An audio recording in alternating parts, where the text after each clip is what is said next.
All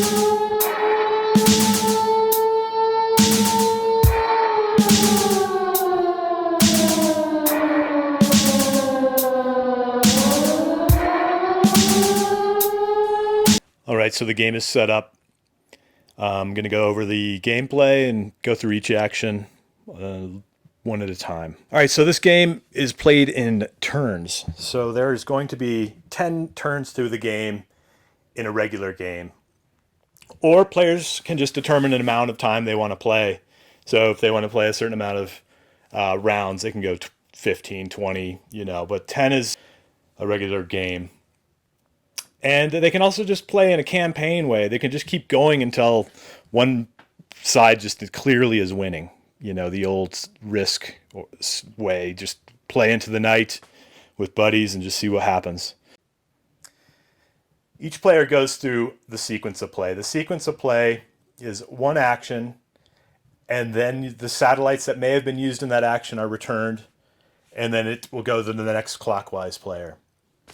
If players are playing with the advanced North Korea or ISIL card, they can take an additional action using that nation. That action is separate from their main action. If playing with national will, players can accumulate national will when other players war with them, building will, and this will can be spent for additional actions. At the end of the round, all players can discuss a national pact and they can bond together. Also, the North Korea and ISIL cards are now passed to the left, and we move the turn counter one forward. And if at the end of 10 rounds, then it is the end of the game, and the game is won by victory points. The map is divided into territories, so the land and sea territory. It also has this space territory. In combat, this combat tier box will be used. So each player can take one action. This action may affect all the countries that the player has, or it may not. But the player in a basic game only takes one action.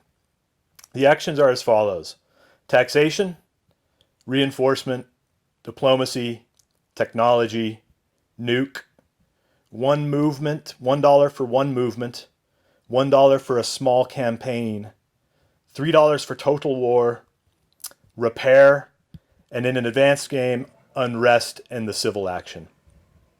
If ISIL is being used in an advanced game, its taxation and reinforcements actions are slightly different than the above, but it also gets its own unique terror action that it can perform. I will have each player do a different action, and I'll just do them in order so we can kind of examine each one.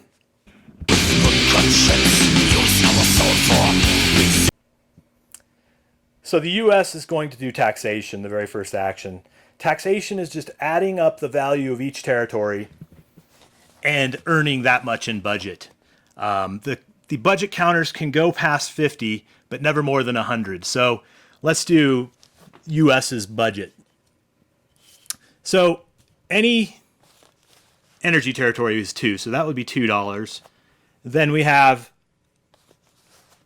a rare earth. This is $3, so 5. Another energy is 2, is 7. This is empty, so 8. This is empty, so 9. Another oil, so 11. And then we have Hawaii for 12. Now we have each city, and we have 5 cities, it appears. US earns a total of 17 budget, but it's already at 50, so the counter will be flipped to its plus 50 side, and 17 will be added. So we're at 67. Again, these counters cannot go past 100. US also has Israel as an ally, so can add Israel's budget. Israel is only one nation with a city. So it's an empty nation, so it's 1 plus the city is an additional 1, so it gets $2. But no nation gets less than $3, so we will push Israel up 3 budget. In an advanced game, after the USA action, this player would be able to take the North Korea action, which is a unique action to itself, but we'll keep it just the basic game right now and talk about the advanced game in a moment. China is the next clockwise player, and China has ISIL. We won't go into the ISIL additional action. We'll just talk about China's action, and we'll just take the next action in order. So we have reinforcements. This game is unique as it starts with all of the pieces in play to begin with. So reinforcements are not going to be taken from the stock of China at this time. But if we look at China, it does have this soldier is only at 1. So the China player could pay to have each soldier turn to a 2 value. And we'll just theorize that he does this. The player had 8 soldier counters, so I flipped them all over. The cost of the soldier is 2, so 2 by 8 is 16, and we deduct 16 from the budget of China.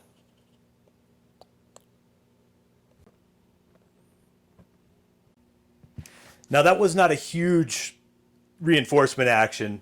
Throughout the game, as people lose pieces in battles, on other players' turn, the player can purchase reinforcements and place them here as a reminder that they're buying them and so forth.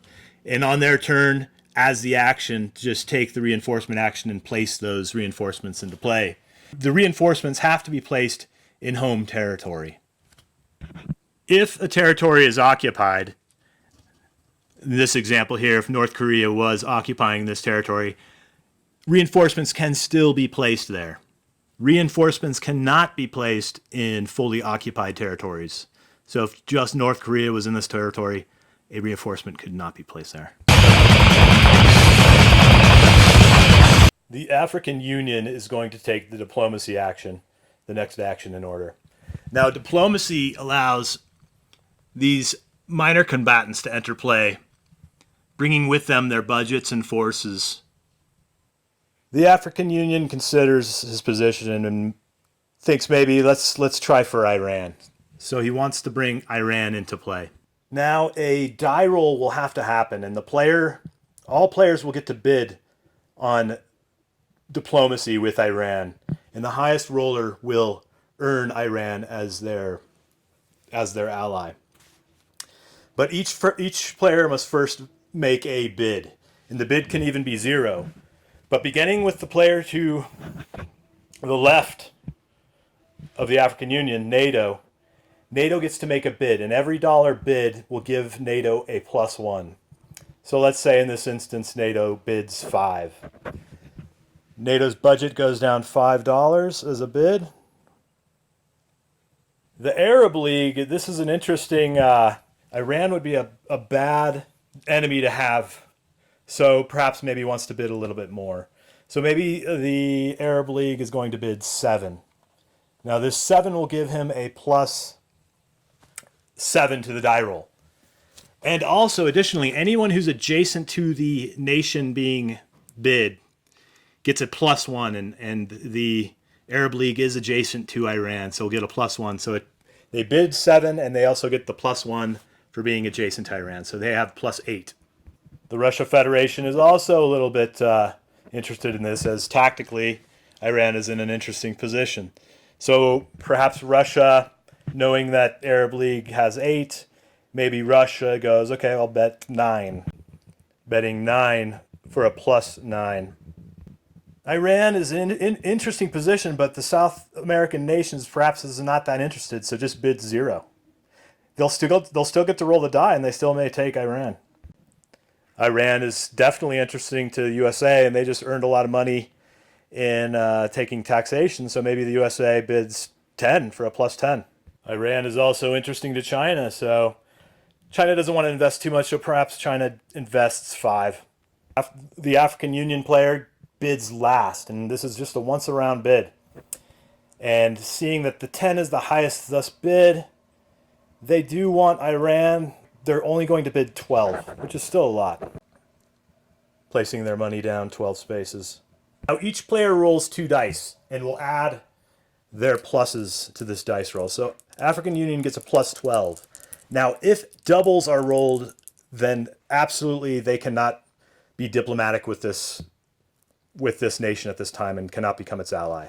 But any other type of role, they can add their money that they spent. African Union rolls a 10 and adds its 12 for a 22. NATO paid +5, so even if it rolls a 12, it cannot even get it because it can't roll higher than a 22. But just as an example, it rolled a 10 as well and would add its 5 to a 15. The Arab League put 8 in and rolls for an 8, so 16. It does not do it.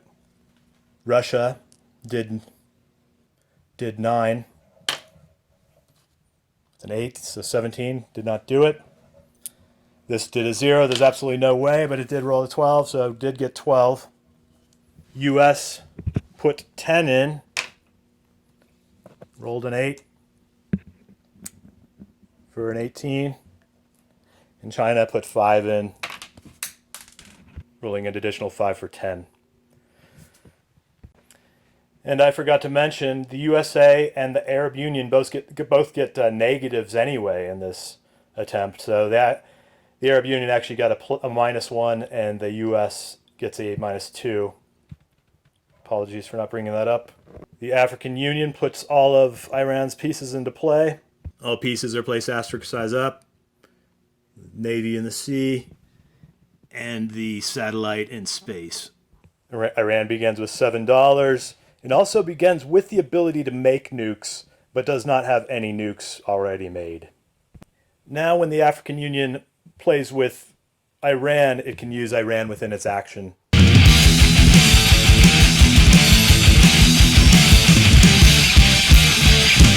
All right, so now it's NATO's turn, and we're going to go in the order of the action. So NATO's taking a technology action. NATO already has nukes, so cannot attempt the nuke action, and it also cannot attempt the satellite action as it already has satellites.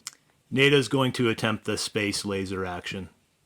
If NATO obtains this space laser technology, it will be able to shoot lasers from its satellites onto the Earth and in space. But the player must make a technological roll first, and they have to roll a 10+ on 1d6. Before the roll, the player can spend money. Each budget spent is +1. It can spend budget from any nation or ally that it has. Being just NATO, it's only going to spend from its budget, and will spend 8. It really wants this technology. NATO loses 8 budget, but gets +8 in its die roll. Now, in its die roll, if it rolls a 1, it fails in understanding how to make the technology. So we'll see. 3 + 8 is 11. That's 10+, so it earns space lasers.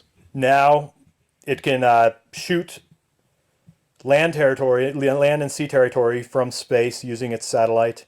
It can also perform space combat against other satellites.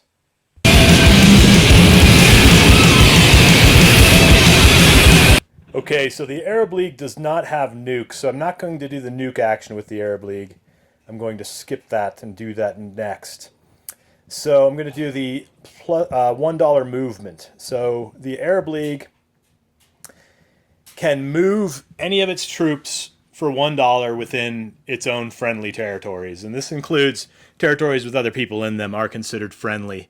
So I will say the Arab player pays the $1 and just wants to modify some of its troops for some reason or another. So we'll talk about movement a little bit. This movement phase is a little strange as the player can only move within its own territories, but we'll go through the movement of each counter nonetheless. So the soldier can simply just go 1 space in movement in this space here.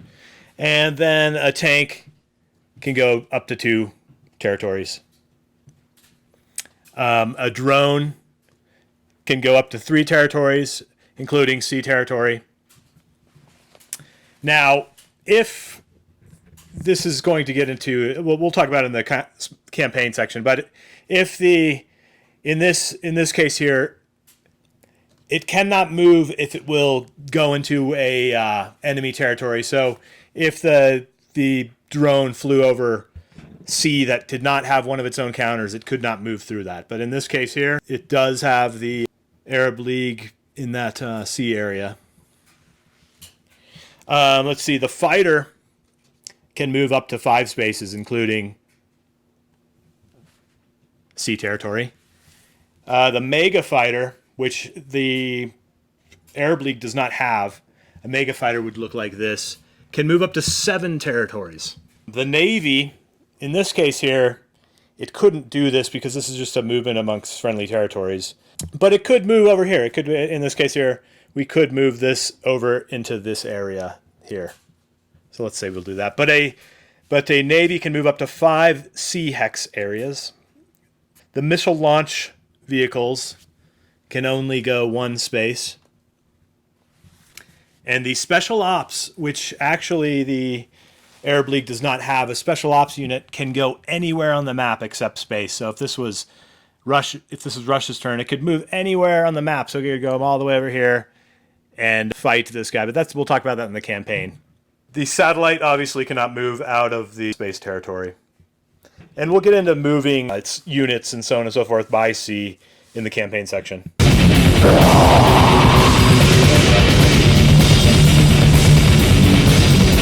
The Russian Federation will do a nuke action here. Now, nuke action will involve anybody, any nation, and any player that has nukes. And up to 10 nukes will be launched in this action, but they don't necessarily have to be. But it's divided into 2 phases, a nuke launch phase and a nuke combat phase. So we'll begin with the Russian Federation. They do have nukes. Since it is only Russia, only they get to launch 1 nuke at this time. The Russia nuke goes down 1 on the track, and the Russia player can place this nuke anywhere. So let's say Russia wants to strike the eastern seaboard.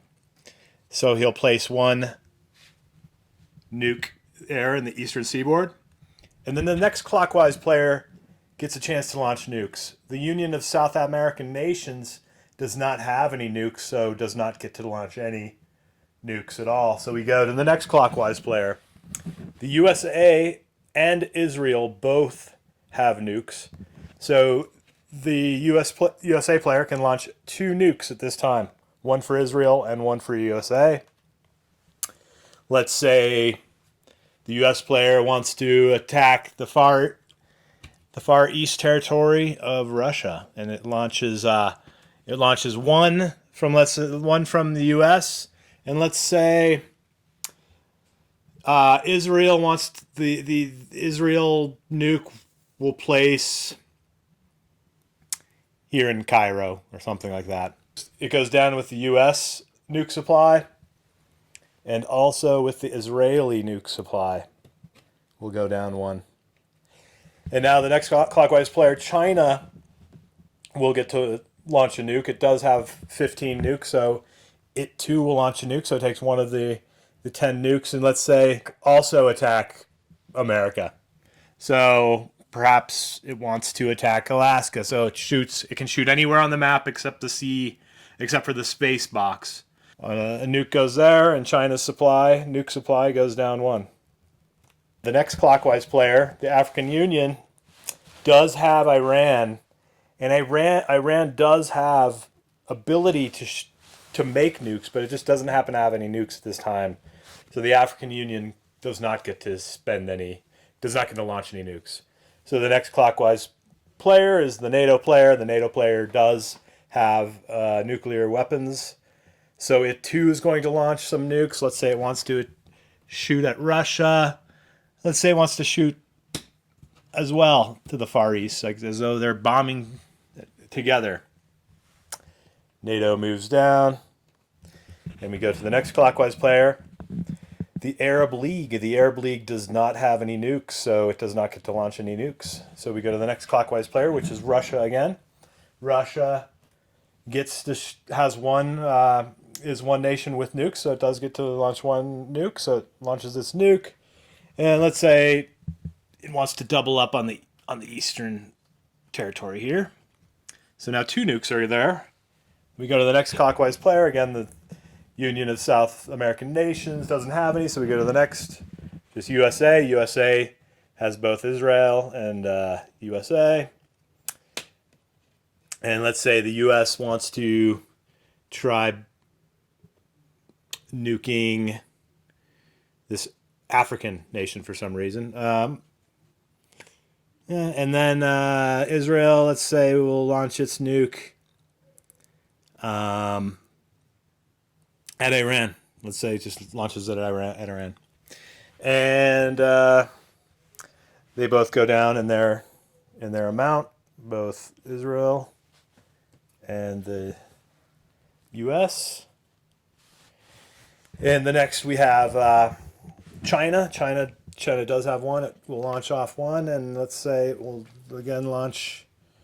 It will launch at Russia as well. Let's say it launches at Siberia. Okay, and China will go down in its nukes. And the last remaining, the 10th nuke in this action can be launched by NATO. It does have nukes, so it's going to launch, say, over here in central Russia. And so that is the nuclear launch phase. So it's a big volley of back and forth, all nations wanting to launch if they want to. They didn't have to launch, but they all did.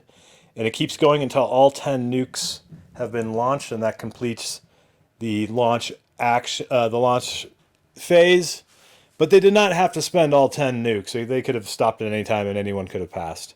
So now we go through the nuclear combat. And what I'm going to do is I'm going to just go through a few of these. I probably won't go through all of them, but I'll go through a few. So let's begin with Alaska. So now what's going to happen is, are the nukes going to actually strike the territory?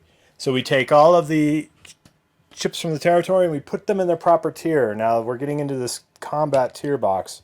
So the soldiers will go into this 5th tier, and the tank will go into this tier, and it does not have anything else. And we'll put the nuke coming in to that territory. So now the nuke is in space and it's coming into the territory. And so the US has potential of up to 6 different satellites, actually. It also has Israel's satellite. And so it can choose any amount of satellites in this action, but once it chooses a satellite, then it cannot choose it again. So the U.S. will use one satellite. So this is sort of like a Star Wars system here. So the power of the satellite is 2. You have to use the full strength of the satellite. It can't be divided into different territories. And in this case here, the satellite has to try to strike this nuclear weapon here. And because it has a strength of 2, we'll get to roll 2 dice. The satellite will strike at a 4 or higher on the dice. So both dice are rolled, and they miss. So the nuclear bomb has gone through the space atmosphere and is now entering the atmosphere of Alaska. So we look over here, and there's absolutely nothing in Alaska here to defend it. You could defend it with an MLRS vehicle, if there was Navy in the territory, which there's not. And also a mega fighter could also try to strike the nuke at this time, but there is none of that. So it goes straight into the next part of the atmosphere. And here, if there are any fighters or drones that can try to take a shot at the nuke, there are none. So the nuke actually gets through the atmosphere, comes striking down, destroying all the counters in the region. They go back to the US player, and the region is devastated, so a devastation marker is placed on Alaska. Next up is the Eastern Territory of the United States. We'll take the Special Ops, which actually goes into the first tier. To mention, this satellite that was used in the previous round will go to this satellite spent and cannot be used again this turn. So we'll put what was in this region. So you have a Special Ops in that region. We also have a soldier that's in that region.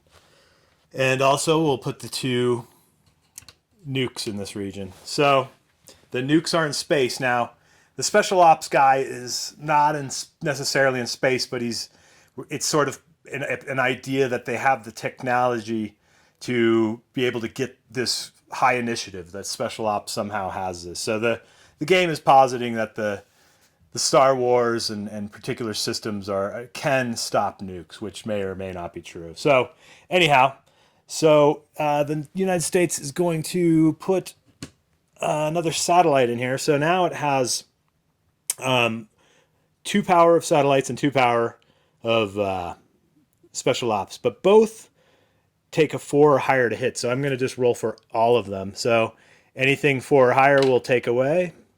None of those there. That will say that's the special ops. Now we'll say the satellite. Again, nothing. So these 2 nukes come all the way into the atmosphere. There's nothing to stop them in this tier. Nothing to stop them in this tier, as far as I can tell. And it goes crushing in. And both of these nukes striking the area, only 1 devastation marker will be used. So if there's more than 1 nuke, it's only devastated the 1 time. It can be nuked again and more devastation can happen, but right now it's only the 1. We'll go to the next one. So we have a nuke coming into the Middle East. We'll bring, I forgot to mention, everything in the United States is crushed, but the satellite is not crushed. The satellite will go back to the spent. That is not devastated. So the next up is the Middle East. We'll put the 2 tanks from this area and the soldier. Now the Middle East has nothing. It does not have satellite technology that is good enough to stop this, and it doesn't have anything in tier 2 or 3. But someone can lend their satellite if they want to. But in this case, we'll say nobody wants to lend it, so this goes all the way in and destroys Egypt. Everything's devastated in Egypt, and a devastation marker is placed in Egypt. And we just keep going around to each one of these things, and I'll kind of go through them myself and see what happens here, and I'll kind of show the results. Central Russia is going to use 1 satellite on a 4 or higher. It will stop it. It does not stop it. It goes into the next tier. And here's an example of another tier. So the MLRS strikes at a 5 or 6. Let's see what that can do. It does strike. It does destroy the nuke. So it does not destroy the territory. But in destroying the nuke, since it has gotten into the atmosphere, we must get rid of 1 counter. That's an entire counter. It's kind of a brutal loss. So let's say we'll just get rid of 1 of these soldiers, and that will go back to Russia. Everything else can be placed back in the territory.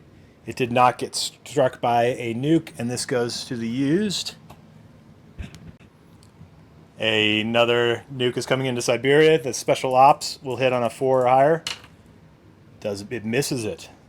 So this goes straight down to the tier with the drone, and the drone will strike at a 5 or 6. It misses, and so Siberia is crushed. We'll do the Far East. These don't actually need to go over there because they're not going to actually provide anything. So we're just going to take the nukes over here. It's coming from space. Russia does have 1 last satellite it can provide, and it'll strike on a 4 or higher. It does get both of those nukes in space. And because it got both of them in space, nothing gets destroyed in the atmosphere. The satellites did their job. The African Union has a nuke coming in. Comes over here. Its only tier that it has available is the MLRS. Now people can loan them their satellites. Pretend China, China's like, oh, well, you can loan mine. So these are players can kind of work together in this sense. So if on a 4 or 5 it does get the nuke, Sudan is defended, and this has been used. And then the last one is Iran. Iran has 2 satellites, hits on a 4 or higher. It does destroy the nuke in the space atmosphere, so nothing's destroyed. Everything else can be put back. So that's all of the nukes that were launched in this turn. So at the end of the action, all the satellites get pushed back into space and can be used again in a new action that may arise.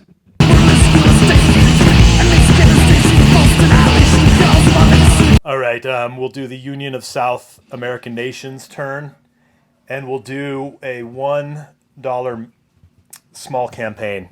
South American nations pay $1. Now, South America can do one small campaign, which is a combat with any territory it likes. It can be a sea territory, a space territory if it has satellites. It can be land territory. In this instance, we're going to just choose one territory to fight. It cannot go into areas in which it would take crossing an enemy line. So, if, for instance, if I tried to come up here, I could fight in the sea, but I could not carry people over into this area because this is already not friendly, so all action would have to stop there. So I'm going to just choose Central America. So I can bring anything I like to this Central American territory. This soldier goes adjacent, the tank goes adjacent. Now, this is a unique territory. Every gray territory is a neutral territory and is not even a minor combatant.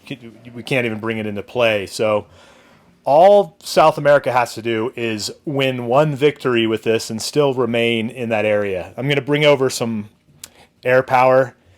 I'll talk about moving counters with fighters and naval counters later, but I'll, in this instance, bring over one guy with this fighter. I'll talk about that other movement in the major campaign section. So it has this many people that it's brought over to this combat in Central America. Everybody comes down. Okay, so to take Central America, it has to survive just one neutral combat round. The neutral counters are printed on the map. It just goes through one round, and if some amount of counters remain, then it takes Central America. Now, if it moves out of Central America later and Central America is empty, Central America goes back to being a neutral country.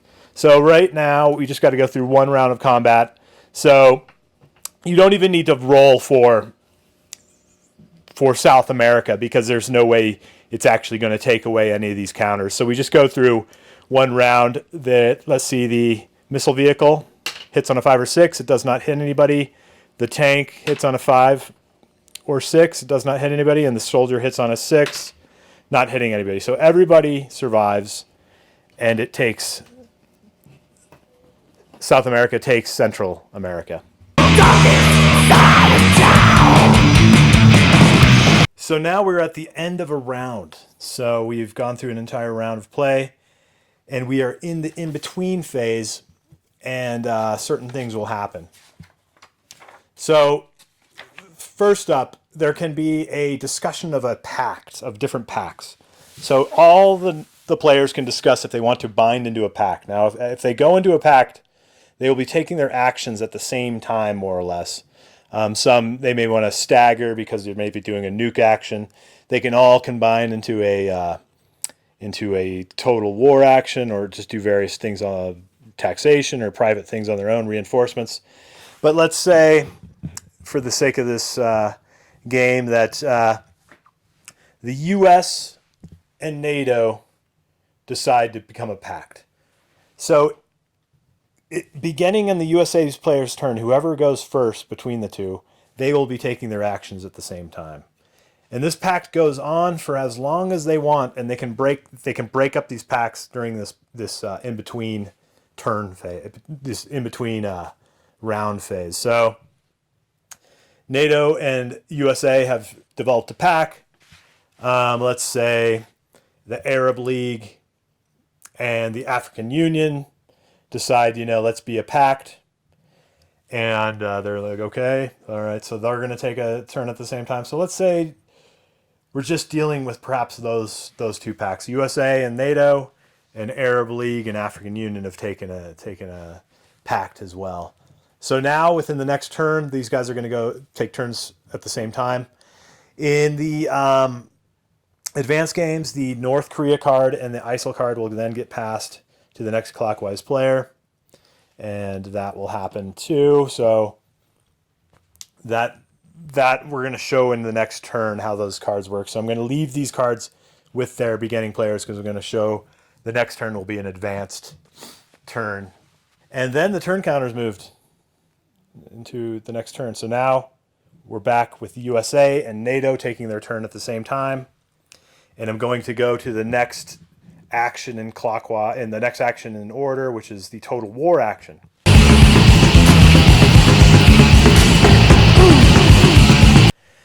So both of these nations can take completely different actions, but for the sake of this tutorial, I'm going to say they're taking both a total war action. So the USA has to pay $3. It can pay a little out of any budget that it has. So maybe it's going to pay, let's say it's going to pay $1 from Israel and $2 from the US's budget. So $3 have been spent for this between the two budgets. So now in this total war action, this is your basic Axis and Allies kind of thing, or your risk or whatever. You can move anything and go wherever you like. You can attack anything you like.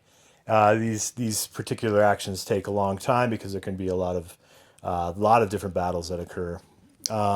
So I'm going to set up a few battles. So what would happen first is all movement will happen first, and then battles. But I'm going to kind of talk about some movements. Now this is where you may want to do a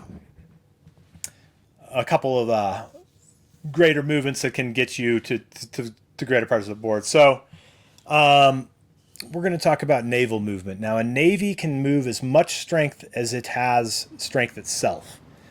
So any land units have to be adjacent to it. So for the sake of this game, we're going to say that this MLRS is going to take the Navy and move across and exit in NATO. Now, NATO and the U.S. are allies, so this is not a big deal that they're stacked together. It even wouldn't necessarily be a big deal if they were enemies. They can still move in this fashion. So anyhow, that is how a land unit is moved by Navy. Now, let's take a fighter. Now, a fighter can take up to 2 strength as well, up to 5 spaces each. So it can pick up anything on the way. So I'm just going to take this MLRS, and I'm going to go this way. So it can go up to 5 spaces. 1, 2. It comes into here because there's a friendly counter in this area. It can continue to move, and I'm going to move into here, let's say. So the fighter and the MLRS drop off there. The fighter has to stop if it enters a region where there's not a friendly counter and there's only an enemy counter, or it's entering a territory that's empty, that is not of its color, or it's a minor nation. So that's going to be a battle, and I'm just going to move a couple of other things around because NATO's taking a turn at the same time. NATO can move up to 5 spaces with these Navy. This is 1, 2, 3, and they're going to kind of come over here, and they're going to do some fighting up there in the Navy. This special ops unit can be moved anywhere. It's going to move into central Russia. This is kind of be reminded that it's going to launch adjacent sense over that direction. This drone is going to move over there. I'm going to bring 2 drones over there. And so another fight may happen there. Now, I can move into these places and not combat them. I'm simply occupying them, but for the sake of this action, I'm actually going to do combat as well. Let's say these are all going to come down here, these fighters, to Libya. So now I could keep going and going, but I'm going to stop here and begin to conduct combats. So we'll begin here in Libya. So we're going to take everything in Libya and bring it over to the combat box. Now, NATO has a navy adjacent to Libya, but it also has a navy with 2 Arab League navy with it. So it can choose either to fight that navy, it can choose to fight Libya, or choose not to fight at all.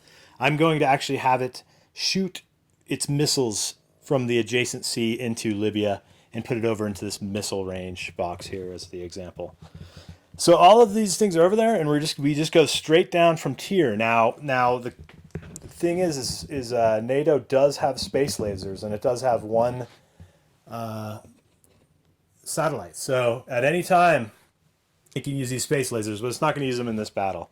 So we go through an entire tier by tier battle, and we'll just do this one time. So the special ops will roll, hits on a 4 or 5. It does make a hit. The Arab League player has to remove a one single point of damage from something that's within that territory. So it's going to take 1 damage off the tank. It could take it off of the MLRS vehicle or the tank. It chose the tank. And then we go into this territory. It's just the MLRS and the adjacent Navy. We'll start with the Mideast. They both roll simultaneous, but we just have 2 dice. So anyhow, we're going to do the MLRS. It hits on a 5 or 6. It misses. The Navy hits on a 5 or 6. It gets 2, actually.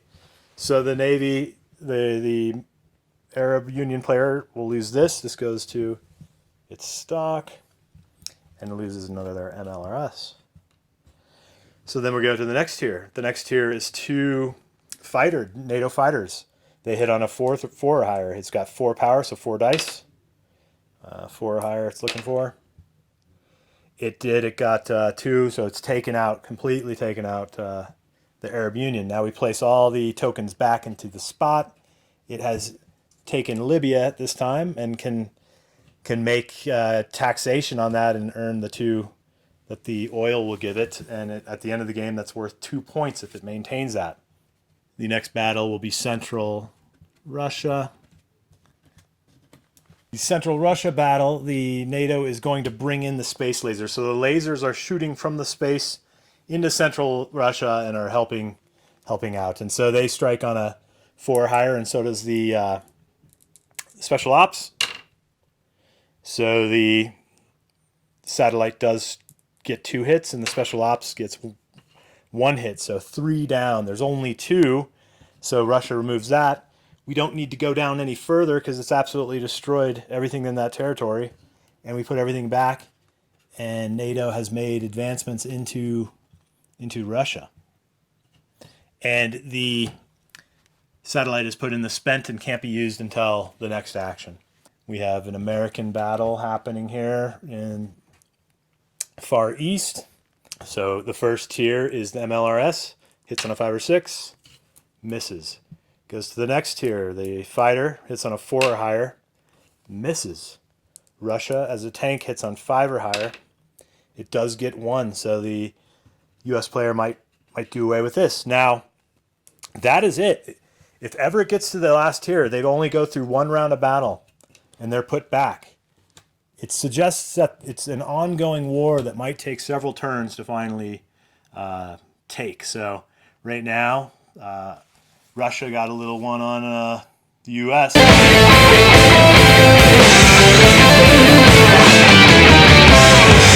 So both NATO and U.S. have both taken a turn. They happen to take both the total war action. They could have taken different actions. But now we're going into the advanced game. So the U.S. has the North Korea card. So the U.S. can conduct 1 action with North Korea. And North Korea uses exactly the same actions as everyone else. So North Korea will conduct a small campaign into China.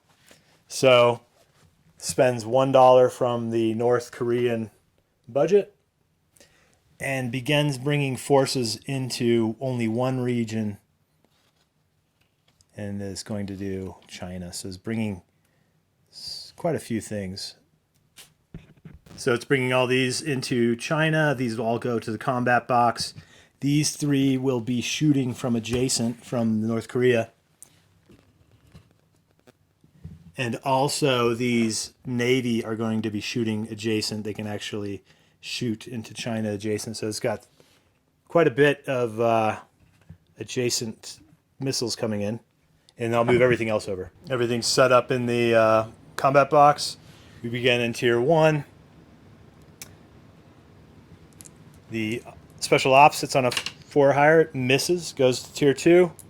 Now, we'll go through these first. So North Korea has 10 strength that will hit out of 5 or 6. Their Navy and their MLRS vehicles. They will strike at a 5 or higher. We roll 10 dice. 1, 2. So it struck 2. But it's still simultaneous, so China does strike at the same time. So China misses. So China must lose 2 value. It's going to take its MLRS off. So we go to the next tier. China has 4 jets, or 4 strength. Gets on a 4 or higher. 1, 2. So China gives 2 damage, but let's see what North Korea does. North Korea does 1. So China loses 1, and North Korea must lose 2. It's going to take away one of its people here. And then we go to the next tier, tanks at 5 or higher. Nothing. And soldiers at 6 or higher. 1. So China's going to lose another strength of jet. Now these all are placed back, and they're in an ongoing war. So these are all placed back in China. North Korea didn't totally take it away, so they're still in war.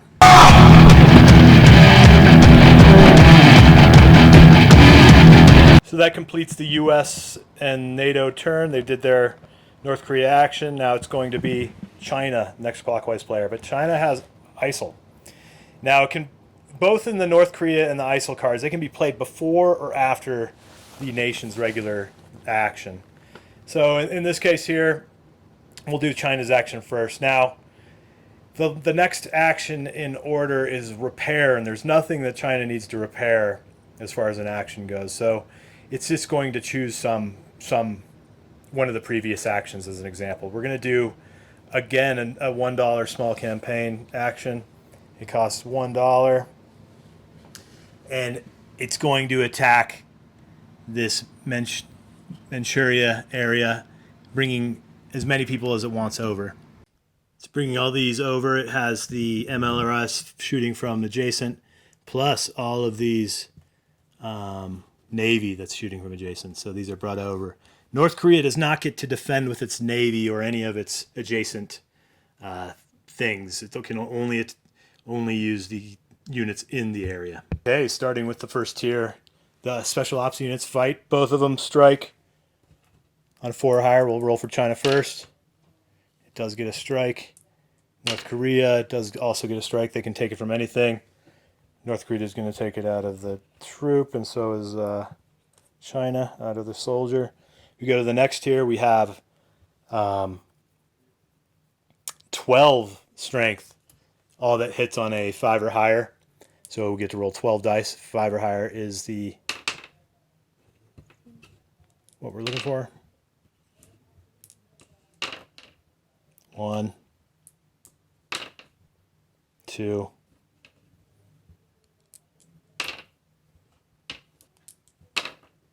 3. I think I rolled enough there. So 3 value has to go away. So North Korea, run by the U.S. at this time, we'll take those off. And then we go to the next tier. We have, for China, 4 jets that will hit at 4 or higher. Gets 2. But then also North Korea gets 2. It also gets 1. China's going to take 1 off for it. And North Korea is going to take its tank off. Now China will strike with a tank at a 5 or 6. Misses. And then we have just the troops. 4 troops at 6. 1, 2. And we'll take the entire special ops. So these are all placed back. Everything is placed back. The remaining North Korea fighter is still there, so they're still in combat and can fight again another turn. Now the China player gets to do the ISIL action this time. So ISIL's actions are exactly the same actions except a little modifications on taxation, reinforcements, and terror.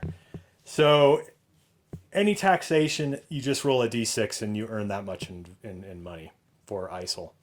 Reinforcements are always placed with other ISIL counters on the map or in any region with the ISIL flag. But it can do any of these other actions. Diplomacy, it can actually try to get a minor nation to become its ally, and it's attached to the ISIL card and will move with the ISIL card. It can do technology if it wants to. It can do a nuke. It has one nuke, and its nuke is a little unique, and it's probably something you want to read about in the rules. I'm not going to cover it here.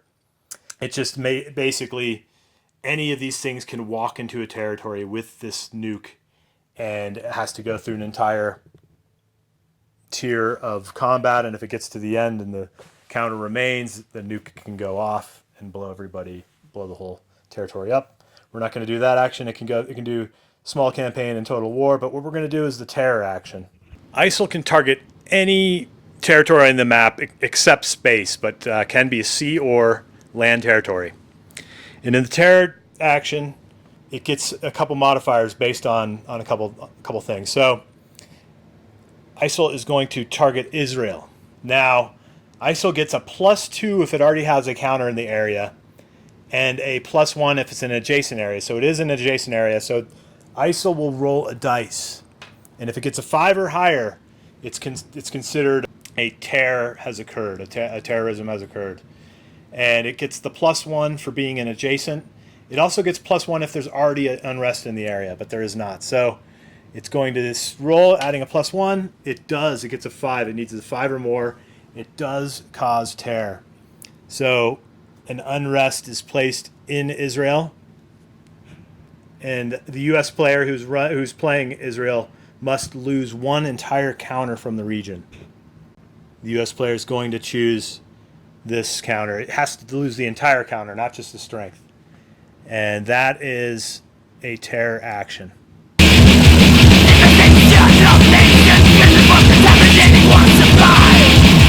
China has done the ISIL action and its own action, so it's the next clockwise player. And this is also a pact, so it's the Arab Union and the African Union taking a turn at the same time. We'll let the Arab League take the last action we have not discussed, which is repair, which is the last regular action. Now there's this devastation marker, so how do we repair this? So the Arab player has to bring in units to repair this. It can bring only one unit if it likes, but and I think that's what it will do actually. Actually, I'll bring a little bit more in, so I'll bring in a plane as well. Now everybody entering must roll a dice. So the fighter will roll a dice and the drone will roll a dice. And on a 5 or higher, one strength point is lost due to the nuclear radiation. So this will be the fighter. That was 1, so 1 does get lost. And the drone, oh gosh, also gets lost. Might have been smarter to just bring in 1 in. But now that they brought both in, they can pay to get rid of that. It costs $5 to get rid of that. It can come from any budget that the Arab player has. They just have their own country at this time, so it costs $5 from the Arab budget. We'll just quickly do an African Union turn. African Union's going to do a total war action, subtracting 3, and it's going to bring up this ship and take 2 land units with it because it's 2 strength.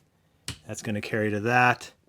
It's going to fly this plane up here. It can go up to 5 territories. It's going to come into here. So it's coming into the Iberian Peninsula, like Spain and Portugal, and do a combat there. So we have a couple MLRSs and a Navy. We'll do A hit on 5 or higher. This can be 4 value each. No one hits. Then the U.S. 5 or higher does strike 1.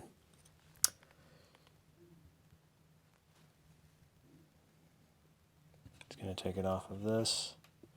Going into the next tier, the fighter hits on a 4 or higher. Miss. The tank hits on a 5 or higher. Miss. And the soldier at 6. Nothing. So everything's put back in this place, and the battle continues for another turn, another action, at another time.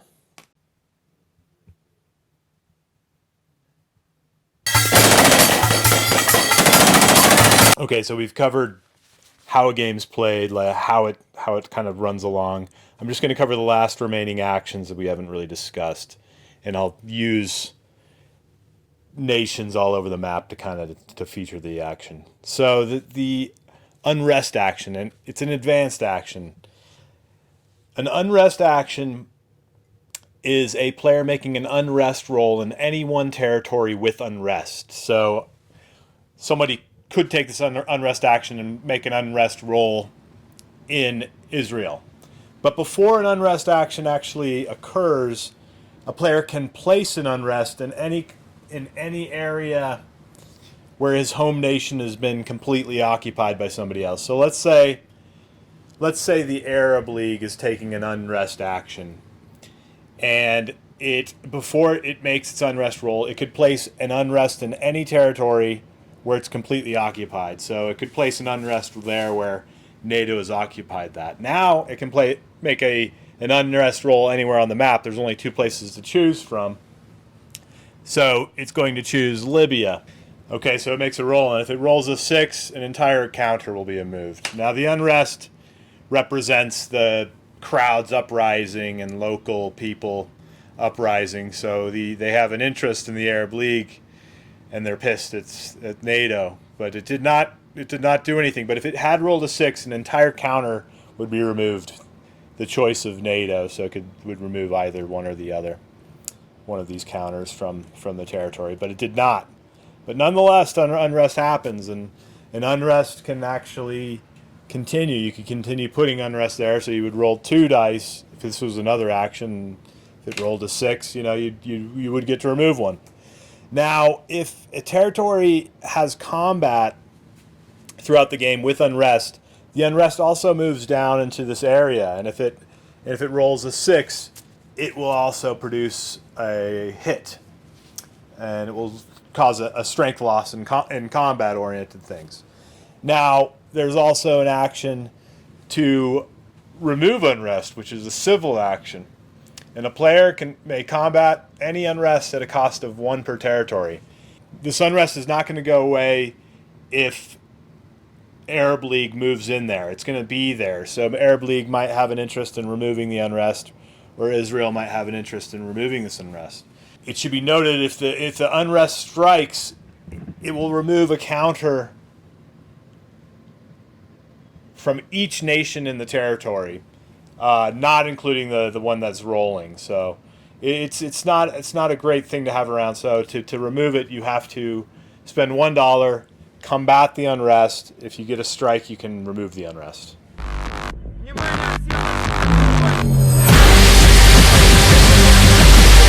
The last action to discuss is will, national will. So national will is the way the game, I believe, is best played because it gives you more actions, but it is going to create a longer game because of the more actions.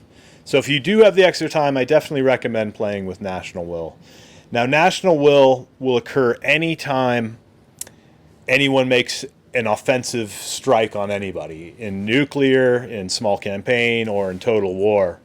If one nation is striking another nation, that nation will accumulate national will. Now I'm going to show this as an example. So let's pretend when the U.S. came over here to the Far East to attack, this would have caused the Russian Federation to acquire 1 national will. Now this national will would sit on the card And when it became the Russian Federation's turn, they would get their regular one action, but they'd also get an extra action for every nation that has this national will. So I'll go around and do a couple others. So let's say when Israel was attacked by ISIL, because of this built a national will to fight a little bit more for Israel. So they would get an extra action. Just Israel would get an extra action on the Israeli turn. So as this is moving around, it will move with it. So let's go through a couple others. When Russia attacked the U.S. would have gotten a national will. Now this is one thing to mention. When Russia attacked the U.S. in the eastern seaboard here, it would gain one will for Russia, and if Russia also attacked Alaska, it would gain no more than one will. If it's one nation attacking another nation, it's not going to gain more than one will, even if they've done more than one territory. Now, if more than one nation were to attack, like in a nuclear phase, let's say Russia did the seaboard and China did Alaska, the U.S. would have gained two national will for each person attacking. So when it became the U.S.'s turn, if it looked something like this, the U.S. would get its normal turn, and then the U.S. would get two additional actions just for the U.S. It's meaning the national will of the people are so frustrated they will let you do these extra actions. So the U.S. could do another taxation, it could do another reinforcements, it could do whatever it would like. And Israel would get also its extra action too. So in this sense, it would get 4 actions. Now, there's only 5 national will. If it looked something like this, if all the national will was taken and some sort of action occurred, say China was attacked by North Korea here, and all the national will is already taken. The China player can take one national will from any player and put it on themselves. So in this case here, it would put it on there, and that the national will does move around a lot. So you may not keep the national will by the time your next turn begins. It may have already moved. But national will, I think, is probably the best way to play the game, but it is a longer game. The last thing to mention is at the end of turn 2, people would be able to discuss if they want to keep their packs, break up their packs, form new packs, whatever they can do. But also these would also move in a clockwise direction. Now, obviously, this is not clockwise, but in our example, it is. So this ISIL would move to here if this was the clockwise player, and this would move to China. So the next turn, China would get to activate North Korea, which would probably push North Korea out of their country, and the African Union player would get to run ISIL. And these cards just continue to move around every turn. Now, people can become diplomatic with both ISIL and North Korea and keep them as a nation if they want to, but you'd have to look into that on their card. But that really brings us to the end of basically how the game is played. Now we'll go through a scoring.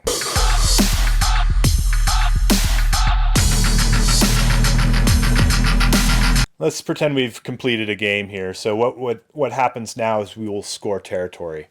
So the U.S. here will score victory points per territory it's in.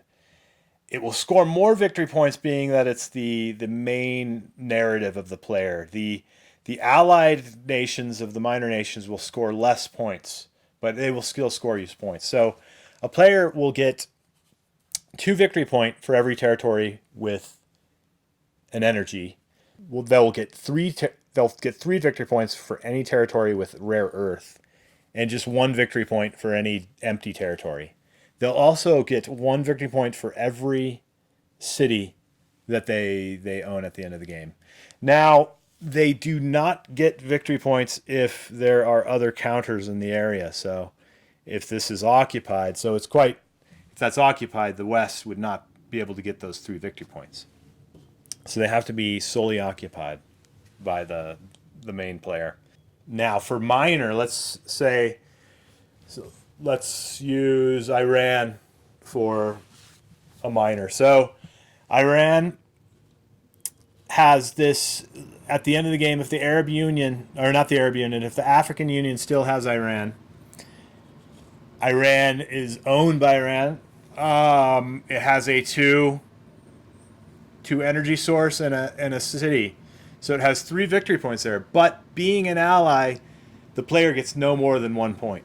So the African Union player would just get the 1 point for owning that territory. Players in a pack at the end of the game, if they have various regions that they're in a pact within, and they will share the victory points divided among them.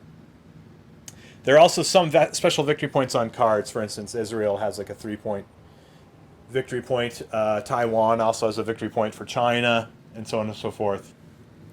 Players will add up these points, and whoever has the most points is the leader or the greater order of this new strange world.